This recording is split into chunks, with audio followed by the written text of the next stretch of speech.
Greetings, travelers. Greetings, travelers. What fun. Look at my Um, kitty ears if I you're was about to watching say the that. video. Oh my gosh, you look adorables. Thank you. My husband bought me a new headset so that when I'm gaming it's proper. And of course, I picked kitty kitty meow meow. You're going to be totally streaming, and people can follow you on Twitch, and sign up for Eerie Girl whatever on Twitch. Yeah, no, if you want to watch me not have good depth perception and if you want to be a part of that journey, we can make that happen. We can make that happen. And then this is my adulting axolotl shirt that I got for the holidays, which is Mothman Girl. I love it. Yes, Um, it's the Mothman pinup, right? Yeah, exactly. So you can't go wrong with that. So No. I'm a sucker for pinups. I'm a sucker for Mothman. It worked out. It was like meant to be. I So, love that. I love that. So I know we're going to talk about horsies today, right? yeah, one of your favorite things in the world, right? So Yes, yes, yes. I know So, we've kind of brought them up in the past, but not like this. And the only reason we're bringing it up is because in the Chinese zodiac 2026, it's the year of the horse. oh, So, perfect year. yep, starting Perfect January year. 30th. That's the the horse, which is freedom, endurance, restless energy. Man, I'm already slurring words. What the heck? It's is it that time of year already? It's that time of year. Well, Yep. we'll see. Sometimes the slurring is based on alcoholic preferences, but Yep. not with Mark.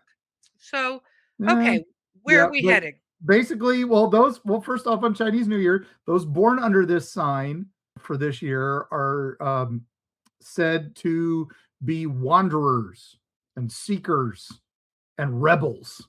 Oh, So good for them. And the year of the horse is supposed to bring upheaval and revelations, but also journeys, eerie travels, if you will. So ooh. perfect, right? I love that. I'm gonna now have to Google what sign I was born under. Let me Oh, look. I'm year of the rat. So yeah, Oh, I'm water ox. yeah, there you go. Yeah, with key traits being diligence, ambition, tenacity, and a strong sense of justice. All right. Wow. Um, I yeah, that Uh, okay, that happened. So All anyway, right. moving on. Well, anyway, we're gonna talk about horses. So we're going to talk some history horses, of course. We're going to talk some mythic horses. And of course, we're going to talk some ghost horses because that's what we do here at Yes. Erie Are Travel. So are we gonna talk about Mr. Ed? I kind of went off of him because he's so beyond that. I didn't want to get into fictional horses yet, even though we know Mr. Ed was real. He was a Hollywood superstar. So, He was a Hollywood superstar, and there are some travelers going, "Who?" So I'm just gonna say you need to Google Mr. Ed. Let's yeah. get going. Where are we starting, Mark? Okay, well, first we're going to go back to 1868, and we're going to go hang out with the U.S. Army. Ooh, We're going okay. to start with a little bit of a controversial one. This one survived the Battle of the Little Bighorn on June 25th, 1876, but he was first purchased in 1868, and his name was Comanche. Mm. And this horse was found wounded but alive amongst the other dead soldiers, and one of the few survivors of Custer's last stand, basically. Oh, wow. Now, that resilience is what earned him his legendary status and why we started with him. Okay. Uh, he was nursed back to health and then quickly retired from service, but he was honored with a special stable and a ceremonial role in most regimental parades of the area. Oh, wow. Well, that's So cool. now a couple other horses did survive, but he was the one that got the most famous. And Okay. upon his death in 1891, he was literally given a military funeral, Wow. and then he was taxidermied. I don't know how I feel about that part of the wow. Like, wow, but no. Yeah. Yeah. So if you want your travel right off the bat, the University of Kansas Natural History Museum, which is right over there. It's he's there. He's there for you if you want to see him. And he was, a witness to the transformation of the Great Plains. That's awesome. Sadly, the clash of what we did to the Native American people. So it's just sad, right? It is. Yeah. But it's not the horse's fault. Well, anyway, we got to kind of talk a little bit about the horse. It's basically they were brought by Spanish explorers here in the 16th century. And then they also transformed indigenous life, right? They made the tribes expand their territories, hunt more efficiently, revolutionized warfare for them. And the horse basically becomes this symbol of freedom for them, right? Yep, And for the longest time, any army that had a cavalry or yeah, horses, right? We call it cavalry, but yeah, yeah, I know that at any time they had horses, you were winning against people on foot, yeah. you We're know? gonna we're gonna get into the deeper histories here, but yeah. So in America, the Lakota tribe, they had a name for the horse. I cannot pronounce it. I apologize. Not even going to try, but it's Sunkawakan, which translates to mysterious dog. And that's Okay. because the only thing they could really translate it to. But they are honored in their ceremonies and arts and storytelling, and they actually invoke them in rituals to gain their Oh, strength and speed and their healing. And basically, they started doing a relay race, and it basically celebrates the bond of horse and rider. oh my So, goodness. and they still do that every year. So That sounds fun. it's just I thought that was pretty cool. And now there's also some other Native American with the horses.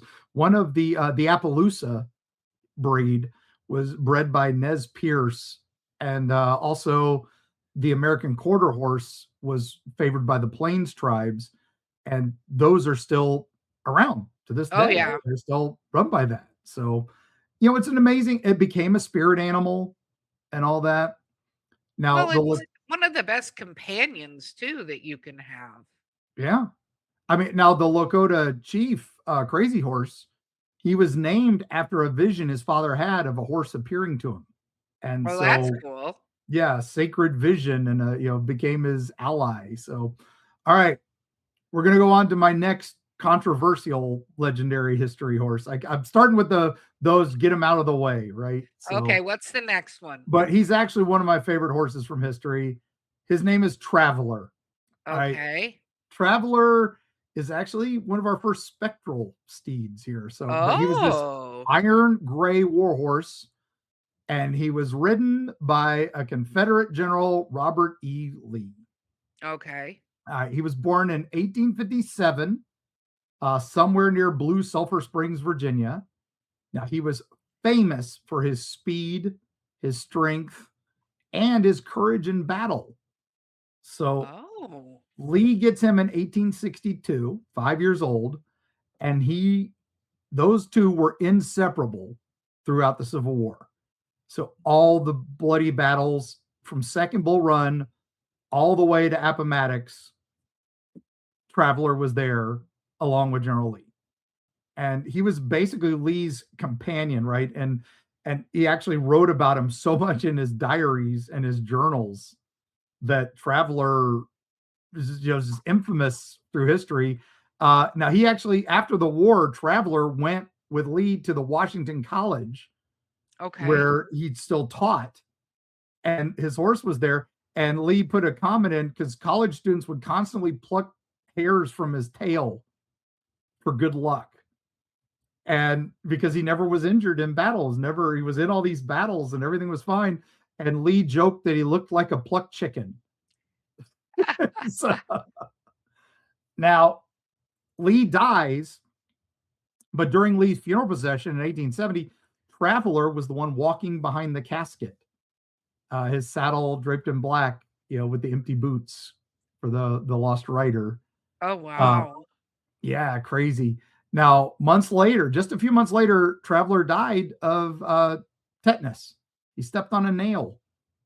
Now, his remains became kind of like a relic. They were exhibited, but then, of course, they got vandalized quite a bit. They finally buried him near Lee's crypt out at Washington and Lee University. Okay. And what's amazing is to this day, they leave his stable door and the doors to the stable open to allow Traveler's spirit to wander freely. Oh, that sounds creepy. Yeah, a little bit. And people hear his hoofbeats in the night, and some people see the gray ghost, his gray shape, some usually around the chapel area, which is apparently where he and Lee used to walk quite a bit.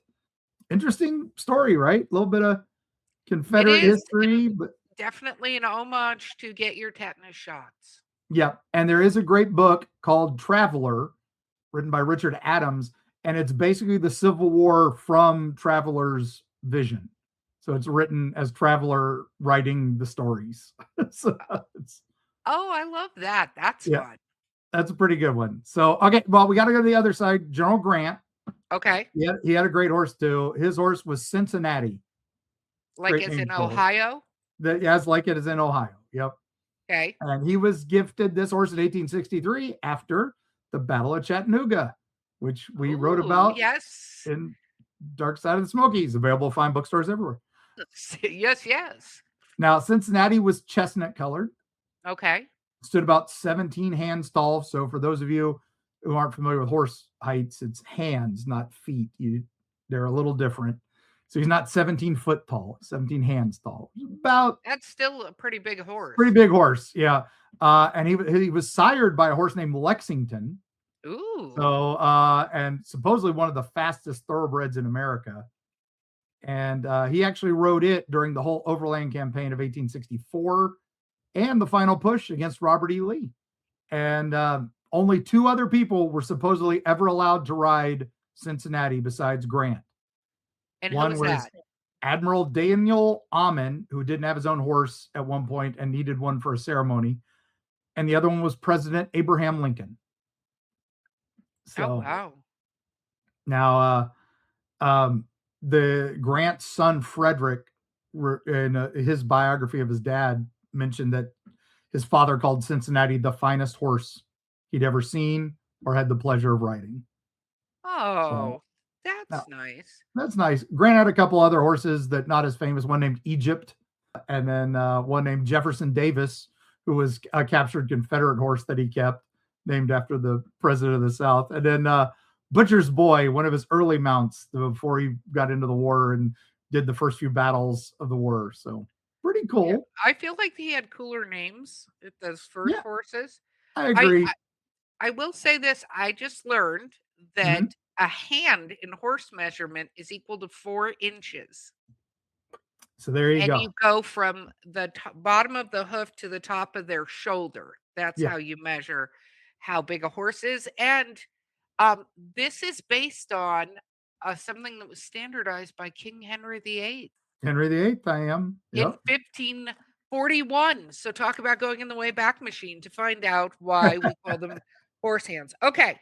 Well, at Okay. least that horse is not being a ghost horse. So what is the No. next? Okay. So now this one, we have to get way in the Wayback Machine. We're going to run it back pretty darn far. 355 BCE. How do we even measure that? BCE? BC, Okay, I before thought the you said Common Empire. BCE. I was like, Yeah, before. BCE is the new term for BC. Okay. Oh, It's, yeah, okay. BCE is before the Common Era. So that way we don't have to wonder about who that C guy was. Yeah, so, Got it. Okay, all weird. right. All right. So anyway, we got to go across a couple continents over here, Okay. as we've gone across the centuries. This is the legendary warhorse of Alexander the Great. And Ooh. this horse was said to be untamable. Nobody could ride it until a very young Alexander figured him out, realized the horse was afraid of its own shadow. So he turned it towards the sun and then jumped right on it, no problem, broke the horse, and he was able to ride it the rest of his days. The horse is named Bucephalus. Wow, that And sounds like some sort of virus that you can catch. What's happening with Bucephalus, you? I got bucephalus. yeah, that's true. Yeah, we need some penicillin for your Bucephalus, right? Yeah, exactly. That and my bursitis act up whenever it's cold. My Bucephalus and my bursitis. They're great cat names, Yeah, actually. that would be good. Travelers Yeah, out there, bucephalus is Bucephalus. Well, he basically carried Alexander through the conquest of Persia, Egypt, India, survived countless battles. Who knows what kind of hardships out there, yeah, right? Now, he died after the Battle of Hydropoesis. Sorry, mispronouncing that. yeah. But That's a basically, modern day mouthful. Pakistan. Basically, Okay. modern day Pakistan. And he founded a city there, Alexander, in name of his horse, Bucephala, founded it in his honor. Wow. And now the story goes that Bucephalus and Alexander died that same hour, day, something like that. I don't think that happened because he had to found the city first. Basically, in the centuries of all, Bucephalus is more than a horse, right? He becomes Mhm. this mythic symbol of heroism. And in some tales, he becomes a spirit guide. He shows up to help people in some manuscripts helping people in the afterlife, and his ghost still gallops across the battlefield leading the lost souls to the underworld or sometimes to glorious ghostly battles. So, Interesting. um I just find him fascinating, right? Just another one of those great historical ghost horses. Bucephalus, now the fun thing about him, did you know the stories of Baron Munchausen? Yeah, You saw the movie? of course I Uh, did. and if you read the books, yeah, the Terry Gilliam movie, the books are 1780s craziness. This wild guy on adventures. His horse is supposedly Bucephalus, the same horse from 353 BC all the way to the 1780s, because this horse is immortal. Oh, well, I mean, that kind of makes sense if you Yeah. look at that particular movie. Yeah, or Munchausen, which is there's a Yeah, reason we call it Munchausen syndrome and yeah, Munchausen by Munchausen. proxy. Yeah. Yeah, I That's was gonna if say someone I likes wouldn't. to make up stories about their lives, I don't know anybody who does that. Yeah, I have no idea who makes up stories every single day. That would be both of us. That's fine. Yeah, yeah, yeah. But anyway, but yeah, if we had a horse, we'd name him Bucephalus, right? Abso-frickin-lutely, I would. Yeah, yeah. So, okay, one more military slash, you know, amazing So horse. first of all, how can you summon Bucephalus if you did want to, say, get a ghostly companion horse to ride? Supposedly, he leads you to the underworld if you die in battle. He's like Valhalla style, but for Greek and Roman soldiers. So, um, Interesting. mhm. Interesting. Okay, so now this is one of my true favorites from history. This is the war horse of my favorite president, Teddy Roosevelt. This was his horse, Little Texas. So carried him throughout the Spanish-American War. Was purchased by the for the Rough Riders at Fort Sam Houston, and the famous charge in San Juan, Cuba, up Kettle Hill. There, everybody else is marching because they couldn't get all the horses from the Rough Riders to Cuba, but they got Little Texas there. So he's leading on horseback up, being shot at by German and Spanish machine guns. They were Spanish machine guns. They were German machine guns run by the Spanish. All his men are marching up, and he's freaking charging up the hill on horseback, making a perfect target. Yeah, Finally, no, that sounds very Star Wars blaster, yeah, stormtrooper blaster. Pew pew yep, pew pew pew, doesn't hit yep, anything. yep. And yeah, so after the war, Little Texas was retired to Okay. Roosevelt's home in Oyster Bay, New York, at Sagamore Hill, and he became this just beloved companion to all of Roosevelt's children, particularly Alice loved riding him and all that. And it's funny because they had that menagerie of pets. We may have to do a whole episode on Roosevelt's pets. Yeah. Well, Alice liked to bring home raccoons and other crazy things. Alice is very much Carrie. I was Uh, gonna say Alice Carrie is Alice reincarnated. My favorite quote about Alice, we'll do a deep dive on her one day, is just Roosevelt said, when the press corps was asking him what the heck about this crazy daughter of his, he's like, I can do one of two things, gang. I can run the country or I can keep an eye on Alice. So, um, anyway, little Texas, sadly, on its death, was buried in Roosevelt's pet cemetery on his farm because he had a huge number of pets, and his grave was marked by a simple stone. And again, they say you can sometimes hear hoofbeats out on Sagamore Hill, and maybe see a ghostly horse watching over the grounds. So again, a gentle ghost, right? A reminder of courage and family, right? So I think he's just looking for his kids, that were playing with him and stuff. So Oh, that's thus far I'm kind of okay with everything that's happening with these ghost horses, but I yeah, feel like that could change. So, it could. Well, we've got a couple other horses of note. Tin Cinder, who was the war horse of Charlemagne, and we don't really know much about him except that he was infamous enough to be mentioned in the Song of Roland, which is a 12th century thing. Now, Charlemagne died back in 814 AD. So the fact that story of that horse lasted that long is pretty amazing. One of my, again, another just fun one from history is Incitatus. This was Caligula's horse. And he won the Circus Maximus, the big race that they do, the famous Ben Hur race and stuff like that. okay. Incitatus is this amazing horse, which I think is Latin for swift at full gallop. My Latin teacher might be mad at me for that. Oh, Uh, yeah. so we're talking 3741 AD or CE. Oh, wow. Now, there are Suetonius, which wrote a book called The 12 Caesars. And these are, guys who were right there. Cassius Dio, they all claimed that Caligula loved this horse so much, it was insane. So he was given a marble stable. Okay. Uh, he was fed oats mixed with gold flakes. He would attend banquets and weddings.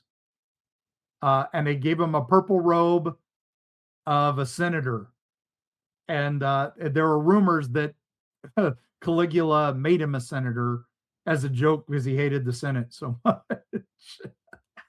And no one knows if that's true or not, but it's supposedly in a couple stories that, yeah, he made him a senator and he intended to make him a consul, which is basically the highest elected office you could get. Now, whether he did or not is very historically debated. Most people think it was like a satire or a joke, but we don't know. We don't know if it happened or not. But we do know Wow. this horse went everywhere and did all the things. So That sounds kind of amazing, not gonna lie. there's a great TV series PBS did with the Royal Shakespeare Company back in the day called I Claudius, which is all about Emperor Claudius, and it's the whole history of Roman Empire. Amazing actors in that: Patrick Stewart, our boys John Rice Davies, and oh my gosh, so many, and of course John Hurt as Caligula. And at one of the lines as he's bringing him into Sir Derek Jacobi's as Claudius, he's bringing him to his wedding, and the horse shows up, and he's like, his whole world's opened up for him since I made him a senator. And, all Oh right, my gosh, that's hysterical. I all right, think that real there quick. would be some correctly done things if we did that, Oh, and you hey, know? I think More horse senators, just saying. some horses might be better senators than ones we've got. Let's just saying. Yeah. Just saying. All right, real quick before we go into the half where we're going to talk about more legendary fictional horses, and ghostly horses, we are going to talk about some other big ones here. We got to talk about Kentucky Derby, right? Uh-huh.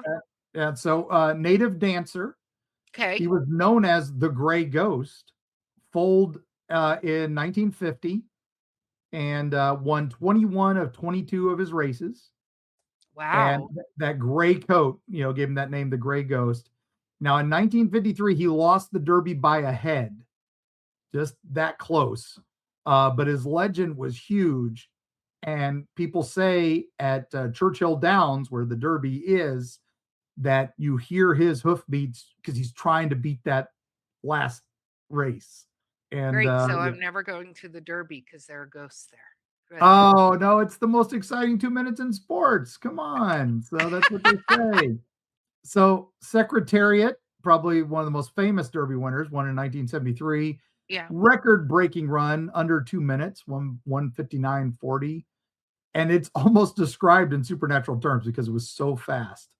And my favorite quote was from the race caller at the time. Said he moved like a tremendous machine. I just love that. And so Secretariat there, and then Seattle Slew, Okay. 1977 Derby winner, the only undefeated Triple Crown winner, never lost a race. All the other Triple Crown winners have won the Triple Crown, which is the Belmont and Mhm. Kentucky Derby and all that, and the Preakness. But this one, he never lost a race. Oh, wow. So, and now supposedly that might be his ghost there too. Yeah, and so those are the three possible ghosts at Churchill Downs. But What if they're all there? What if they that's all go race each other, like, that's what around? I'm thinking. That's what I'm thinking. That Oh would my be gosh! pretty cool. If I was a ghost, racehorse, that's the place to go, right? So I don't know. I think going down the main street of a town would be fun, just to people go, "Is that a horse?" Like, I mean, go down like a boulevard in, New York City or Salem, Massachusetts, dressed up as a witch horse. Like, is that could be a thing? Can't that that be could a be a thing? thing. And yeah, we're gonna talk about some more legendary and a bit more spooky horses after the break. Okay.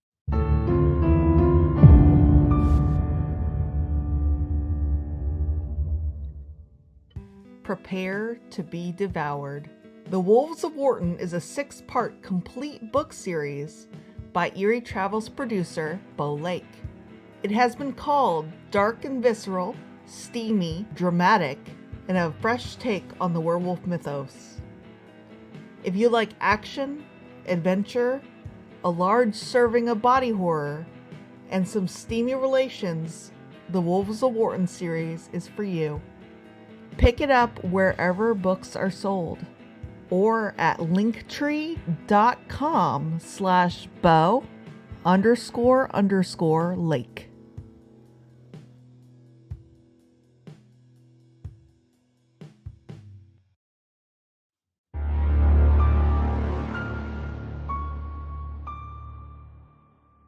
I'm loving these horses. I think this is so much fun. Like the fact that yeah, I'm learning all kinds of things. Go Where are we good. off Yeah. to next? All right. Well, we've kind of got to go to Wales, Well, and I love going to England, so let's do uh, it. all right, and we kind of got to go back to the 12th century. All right, It's probably smells. Go and ahead. again, I'm going to butcher these names. I'm sorry for our Welsh listeners, because you guys have too many consonants and not enough vowels. So that's just the way it is. Coolwick. This is from the place that came up with thruff instead of Yeah, through.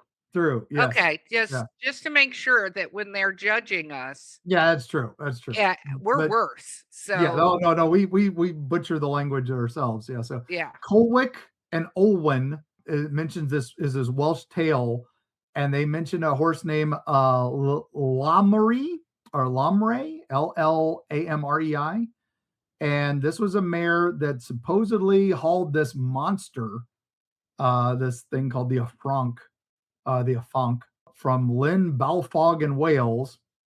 And now the big thing about that is it made a hoof print so large it's carved into stone.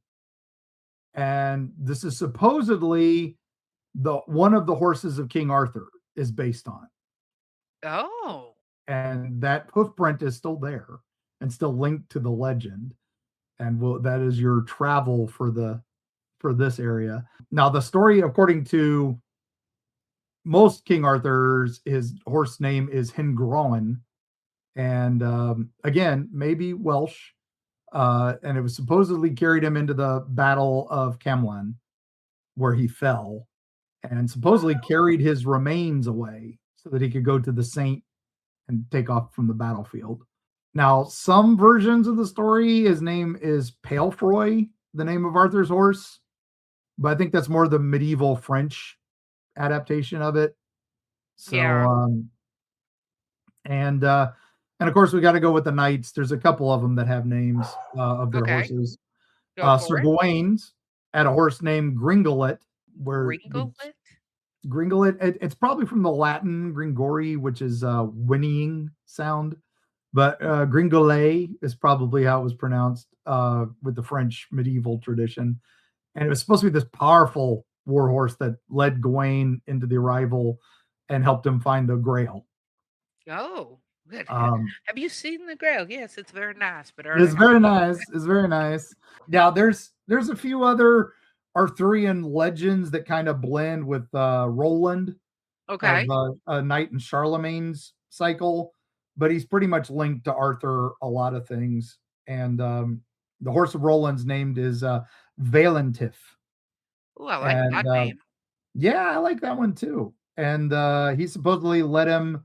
He led Roland into the Battle of Roncesvalles in 778 AD or Okay. CE. And then Bayard is this magical horse that was supposedly gifted to these four sons, and the four sons of Aemon. Bayard supposedly could expand to carry all four brothers at once. Wow, that's impressive. Yeah, so not strictly Arthurian, but it kind of overcycles with Arthur's. And again, that horse supposedly died at that same battle, so which Okay. is tied to Arthur in the medieval versions. So okay, we got to go. What is some of your favorite mythological horses? Unicorns. Unicorns. I figured that was coming. Pegasus. Pegasus. Okay, so we'll start Um, with Pegasus or Pegasi or Pegasuses. I was gonna say Peg Meese. Also, I do want to talk about the Kelpies, but Oh, let they're on I my hope list. they're coming up because Yeah. if you I will go down. Let me see what else. Go ahead. Let's start. All right. Well, I figured we'd start with Pegasi because that's kind of the older one. Yes, which is And a that's, horse that flies. yep, Greek legend, born from the blood of Medusa when Perseus beheaded her. And Pegasus soared into the sky and was tamed by Bellerophon, who rode him to slay the Chimera and perform other heroic deeds. But Bellerophon, what was he overcome by? Hubris, and tried to fly to Olympus. And Pegasus said, "Nah, not having none of that. I know not to go up and mess with the gods." So he bucked him off and threw him to earth. And because of that, Zeus was so impressed with the horse. What did he do? He made him a constellation. Of So, course. which is, That's that, when Zeus is impressed, the best you can hope for is to be made a constellation. yeah, There are many worse things you can end up with Zeus. So, yeah. just gonna say. But Now, yes. yeah. So there's a famous spring on Mount Helicon called the Hippocrene, and that's supposedly where Pegasus's foot struck the mountain and made the spring. So Oh, of course. Like, kind of cool. Well, yes. poets all the world over are inspired by that spring. So there we go. So Pegasus, we owe you for poetry a little bit. Some, Okay. That's a some. weird leap, but Yeah. continue. Hey, it was a weird leap that he hit the mountain and struck a spring. So okay, so unicorn, right? The Unicorns. last unicorn. Okay. Magic, mystery, horse with a single horn, able to discern what virtue, Mhm. able to heal wounds, purify water, all that. The medieval, version of our version of history. But of course, in China is the Keelan and the Kirin. They are the two. The Keelan is kind of a dragon horse hybrid, Oh, but it that's has the big cool. horn, and it only appears at times of peace and prosperity, We're and not seeing basically, that anytime soon. yeah, basically serves as a judge of character as well. And now Okay. the Kirin is more like a stag unicorn, And then what it does is it also determines purity and righteousness. And if it doesn't, it stabs you in the chest with its horn, I don't which love that option, and which I would like to not be judged on purity. well, that's also what unicorns do. We just don't talk about that much. As if they don't like you and you try to befriend a unicorn, guess what? He's going to stab you in the head or the chest or usually through the heart, which I love. Cabin in the Woods, the great movie, showed Yes. that. Yes, yes, yes. And so they're usually purity and justice and a little bit of the divine, but not always the greatest. So, No, not at all. yeah. So but again, healing powers. But okay, so Kelpies. That's Scotland. The Kelpies. They also have another one called the Equusige. I don't think we've talked about them before. They basically haunt the waters. They're shape-shifting spirits, but they usually appear as horses, Hmm. and they lure travelers and children onto their backs, and then they jump into the water and drown them. Yeah, they are not pleasant. These are Yeah. they're a fae though. These kelpies are Yeah, aren't they're they a type supposed to of be a fae, yeah. fae? Yeah. And So they can take hey, and human mhm, form as well. But the secret is, if you want to watch out for them, is they've got weeds like seaweed and water weeds in their hair and also around their hooves or their feet. Some of them describe as a mane of serpents. And then also they supposedly sing like the sirens to lure you to your doom. yeah, Um, no, I'm feeling, that most of these are also where some of the mermaid rumors come from, are the True kelpie that. rumors. Again, they're shapeshifters, so it could be Mhm. any of those.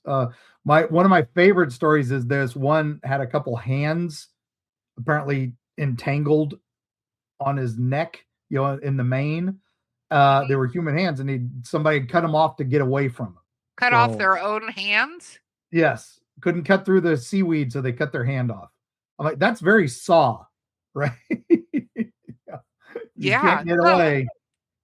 I mean, how do you even okay, go ahead, continue. I don't even know how you'd cut your own hands off. Yeah. Like, there's some holes in that particular story, but, Yeah. you Well, if you got a know, big enough sword, you can do anything. So that's what she said. yeah.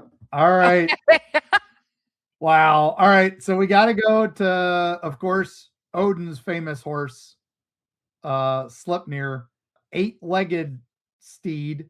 Mhm. So from Scandinavia, born of Loki in his horse form, because Loki was pretending to be a horse, and mated with a stallion, Sidarfli. I'm sorry, but Sleipnir is the fastest of all horses because he got eight legs, super Well, fast. that and I guess we're gonna overlook the fact that Loki changed into a horse to have sex with another horse. I mean, are we gonna Loki just did a let that lot. part? Loki did a lot of goofing off. I mean, y'all think of Marvel movies, man, that ain't nothing. Loki, whoa, Loki has some issues. Okay, yes. continuing But on. this horse could even travel between other worlds, including the realm of the dead, which no other horse could do. And Except for now, the one that brings people there, right? yeah, and Loopholes in these now, stories. yeah, but now the big thing about Odin, though, we just had it, the Wild Hunt. That's Yes, this is he yes. carries Odin during the Wild Hunt, Oh, and you to the gotta gates. explain a little bit about what the wild hunt is. It's one of my favorite folklores. Yeah, Odin travels through the skies to the gates of hell in search of his son Balder. And then what it has become is every year on the anniversary, they have to ride. And if you are out and not doing what you're supposed to be doing, the wild hunt could claim you. And you have to join the wild hunt or be murdered by the wild hunt, depending on the story. Now, the fun thing about the Wild Hunt, that one of my favorite things is, of course, it's Yule. That's when this Mhm. happens, and the veil between worlds grow thin. So sometimes they come into our world to continue the Wild Hunt and to look for the things that they're chasing that year. And they pick a different thing every year to chase. It could be the poor, the hungry, which is not good. But they also can choose the evil, the wicked, and it just depends on what Odin's mood is that year, which is Yeah. why we have Santa driving reindeer. It started as Odin with his eight-legged horse instead of his eight reindeer of Santa. So, Oh, yes. Oh, the yeah, mutations of folklore. Yes, yes, yes. yeah. So anyway, there is also a canyon in Iceland. I think it's called the Esbyrgi. Of course, I'm Oh, you're murdering not these. gonna even come close to saying that No, correctly. Asbyrgi. But anyway, that's supposed to be his hoof, one of his hoofs. Oh, So that's that's a how big big he horse. is. That's a big horse. Yeah. Well, Guide he's for the the horse of dead. a god, so Yeah. Again, you'll hear him at Christmas time. You hear the eight-legged horse. So, all right. Now we got to go to Ocala, Florida. And oh, this is I know one. where we're going next. I just want to throw this out here. I Yeah. just a little food for thought so everybody can be on the same how Erica thinks timeline. Um, I just want to point out that the little pitter patter on your roof in this scenario can either be Santa Claus delivering presents or the wild hunt coming to eviscerate you. So Yes. when you hear the pitter patter of hooves on your house, or you hear the jing jangle of metal, I just want you to think to yourself, is that Santa or am I about to be skewered by an eight-legged horse? Now, the big thing about the Wild Hunt, just remember that was the inspiration for the wonderful song Ghost Riders in the Sky. So Hmm. that's what you really need to know. So, Oh all right. God, wow. I'm trying to think of the movie that did such a great depiction of the wild hunt. I gotta think Oh, about that. Maybe it was a there's a TV few. show. I'm sad that the Hellboy movie from 2019 was supposed to do that and it was murdered. Didn't, yeah, Yeah. anyway. Yeah. Okay, okay, moving on. All Let's right. go So to Ocala, which is Ocala, one of we've the talked horse about this one. capitals. Yeah, well, Yeah, horse capital of Florida. And of course, it has a famous ghost horse. And that's one we wrote about in Erie, Florida back in the day. which is a The- fabulous book you can pick up Yep. at Cracker Barrels or CVS's everywhere. Yep. And this horse was basically the Oakhurst Plantation, which was this plantation in Florida that was right at this corner of these two roads in Ocala. And this horse is said to show up snorting loudly, covered in dust. And it's a warning, harbinger of doom and disaster. And it's this white ghost horse of Ocala. And it appears way before famous disasters. Most famous was the Thanksgiving Day fire of 1883 that destroyed almost all of downtown Ocala. The horse was seen riding through the town ahead of time. And there was a book written called The Diaries of Oakhurst. And this lady got kicked out of town because she was the author of it and she used real names of the families in the tragedies of Oakhurst, and she used real family names, and so they figured it. She said it in Pennsylvania, but people quickly figured out this was this was our town, and so she had to flee town because of that. But I still now, want to get a hold of that book. well, yeah, that tragedy of Oakhurst is hard to get. Because again, the town rich folk bought a bunch of the copies and destroyed them. So there's not a many out there. But yeah, so it's so legendary around there in Marion County that the horse is still supposedly seen. And when we were looking into it, we found the Oakhurst. There's an apartment complex there where the plantation was, and a assisted living facility. And the nurses there told us they know someone's going to die that night when they hear hoofbeats outside. That's so creepy. That is Yeah, so creepy. But, yeah, oh, maybe that's the gray horse though, not the white horse. Maybe it's the it might gray be. horse coming to take them. I think we need to ask that question of nursing homes. How often do you hear hoofbeats before somebody dies? Oh, there we go. Yeah, we might be able to prove some of these theories. I love Yep. it. Now, of course, everybody wants to talk about the headless horseman because, hey, Well, we've talked Washington about the Irving. headless horseman and the real story of the headless horseman. There's yeah, the the Hessian soldier decapitated by a cannonball, supposedly riding around for his lost head. We don't know the horse's name. That's always been my problem with that story. We should know the horse's name. He should have some badass horse name, right? Doesn't he have like flames coming out of his? Yeah. Yeah. You know, Yeah. if you have flames, you should. What should we name him? Why don't we name him? I'm all for this. I'm all for Yes, this. I would like our travelers to give us names of what they think we should name Ichabod's horse. And, maybe at some point we could have Carrie draw Ichabod's horse. Well, we had, in Celtic myth, there's the Dullahan, which is the headless fairy, which rides with his head in his hands, and he's got a human spine for a whip that he whips his horse with, Oh, and well, then that's we definitely just have to repurpose this one of our particular images. yeah, it's Yeah, one of Carrie's illustrations. She did that one, and it's pretty impressive. I love that one. Now in Scotland, there's this one headless horse where the horse is headless and the rider is headless. how did Some that victim happen? of clan warfare. I couldn't get a name for that one, but again, it's tied into the Wild Hunt, like a Scottish version of the Wild Hunt, which is interesting. Now, in Texas, we mentioned this before in a Texas story. There was a Mexican bandit named Vidal who was decapitated by the Texas Rangers, and he was strapped to his horse as a warning to thieves. And the horse just kept galloping around the plains with this corpse on its back for nearly a year until they both died. But the sightings didn't end. The horse is supposedly still out there, which is kind of crazy. I would be out there too if that's the fate you left me to. I'm sure it was a Yeah. warning to people, but that was a perfectly good horse that Yeah, did I know. nothing wrong. Yeah, the And you horse did nothing decided to wrong. strap a dead body that probably basically melted in the Texas heat onto this horse. Are- Yeah. Yeah, I'm mad about that. That's Poor not poor old okay. El Muerto.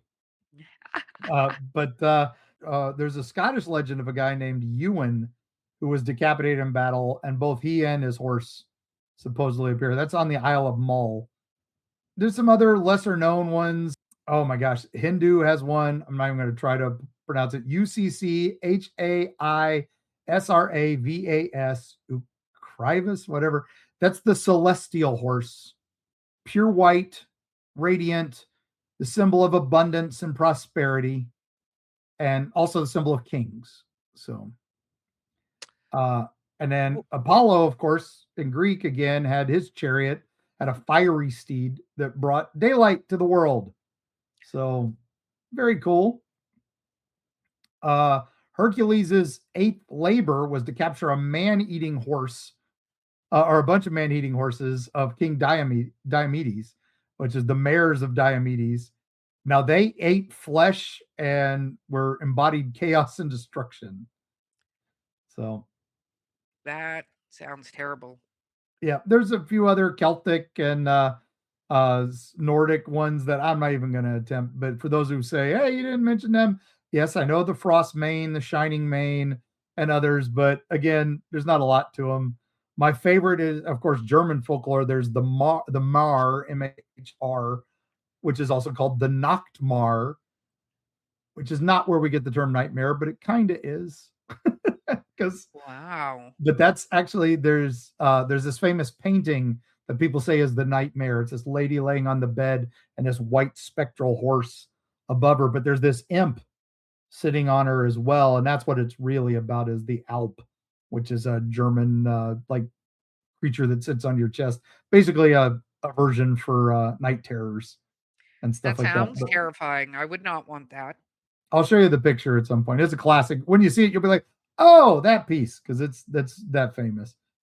But anyway, that's our ghosts and legends. What do you think? I think that this has been very educational for me. I have many more places that I have no interest in visiting. So we're going to Uh hard pass on that. I will say, though, this does make me think of some of my favorite horses in yeah. movies. Oh yeah. And the worst one to me is the never ending story. Oh, Artex, you had to go there. Yep. Uh uh I'm crying now already. Yeah, exactly. So I'm glad I could Okay. take us all there. That sounds fun. Uh, well, let's give them some travels. Let's give everybody some more travels. I would say Kentucky. Oh my gosh, any excuse to go to Kentucky is fine for me. But there's Claiborne Farm in Paris, Kentucky. That is the burial site of Secretariat, who died in 1989. Now, Secretariat was the 1973 Triple Crown winner, and it's this simple horse cemetery behind their main office. But his grave is marked by a huge headstone, and it is surrounded by offerings from fans, always. When we went, it was still there were flowers and candy and other stuff, and it was even little plushy horses. I was like, oh my gosh, That's I'm sure adorable. Secretariat would love that. And then, of course, the Kentucky Horse Park in Lexington. Oh my gosh, so much amazing stuff to visit there. History of horses, tons of exhibits, and tons and tons of stables with tons of horses. And then they have a war memorial and a horse cemetery there, which includes Man of War, probably one of the most famous horses. He's the centerpiece of that place. He's got this huge bronze statue. Now, he was originally buried in a place called Faraway Farm in 1947, but he was moved there in 78 when they opened the theme park. And surrounding Man of War are other famous graves, famous thoroughbreds. War Admiral, who was his son was a Triple Crown winner in 1937. One of my favorite 1915 Kentucky Derby winners, Regret, is buried there. If you go there, there's a Hall of Champions, John Henry, and a couple other buried there as well. Nifty place, great park, beautiful park, just worth your trip. I think it's amazing how many of these horses are just so much powerful symbols in history and culture, and they, omens of disaster, omens of wealth, omens of prosperity. It just depends. They're horses. We love Yeah, them. well, they're amazing, and I wanna remind our travelers out there, horseback riding is still a thing. There are many Yeah, places you can learn to go horseback riding, and yeah, depending on how into it you get, you can go horseback riding and amp up your ability with it. And they yeah. are amazingly sweet, smart creatures, and Oh they're yeah, just beautiful.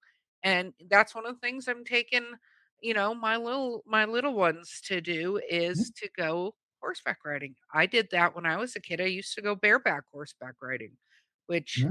don't start off there. That's a much higher level, but there we go.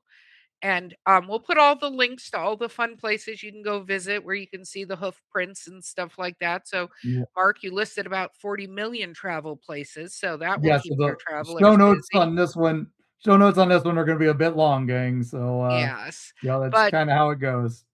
But outside of thanking our amazing patrons and everyone who supports our show, mhm. we're excited. If you come out and see us, you could get one of the prints from Carrie and help us name the Yeah, horse from, Sleepy Hollow. I'm excited for the names that come in because, we do have our yeah, band name, Bigfoot Incest.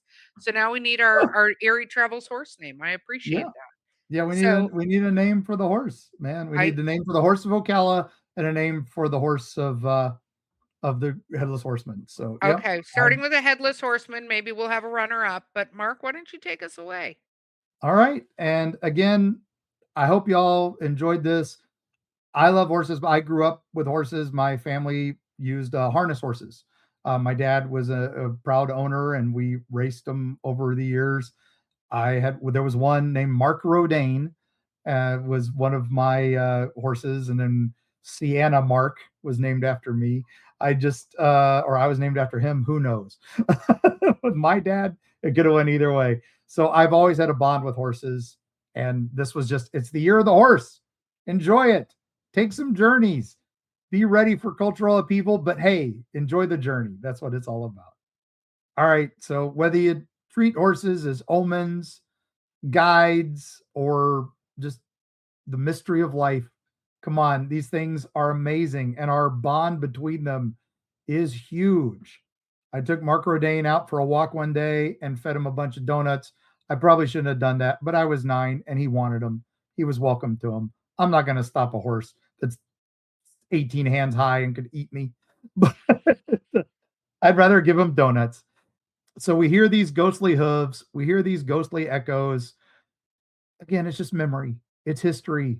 They're warning us, they're protecting us. They're there from the battlefields all the way down to the rivers and fords that their famous hooves hit. But whether you're listening to Traveler or Bucephalus or Little Texas or riding on Pegasus or, just watching out for the wild hunt, enjoy yourselves. Look at that beautiful horse. But if you see seaweed on his head, run away or you might have to cut your hand off. And we'll see you on the other side.